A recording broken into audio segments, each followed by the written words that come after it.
علي بلداجة علي الصلاة سي وحوي كلمتي سهلة كان مناسبة أوجا أدن أو وحوي برشلة مرتدى وحوي ولا وضع سودا بلداجة. بسم الله الرحمن الرحيم.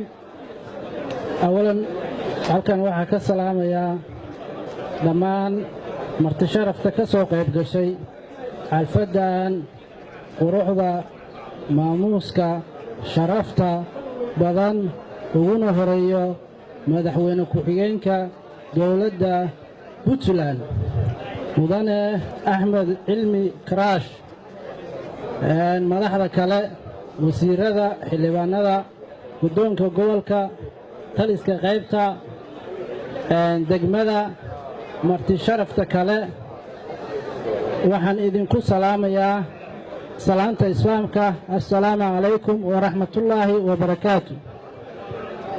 salaan kadib waxaa mahad iska leh ilaahay subxaanahu wa tacaala summa waxaan u mahad celinayaa beesha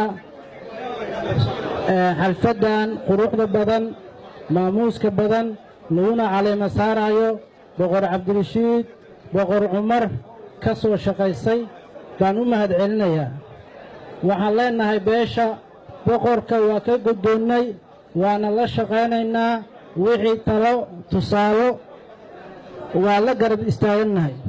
masalo oo ah boqorow waxaad maanta laga bilaabo aad ka mid tahay isimada dhaqanka Soomaaliyeed awalna waxaad ahayd isim soo jireena oo aabbaha waa ahaa maantana booskii aabbaha waa beddeshay annagoo dhanna saasaan u wada beddelnay.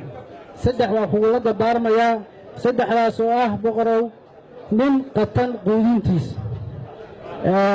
nin duuman uhiilintiis iyo nin khaldan qabashadiis intaasoo boqor waa kugula dardaarmayaa mar labaad iyo mar saddexaadba waan idin salaamayaa waan idin mahad celinayaa assalaamu calaykum wa rahmatullaahi wa barakaatu.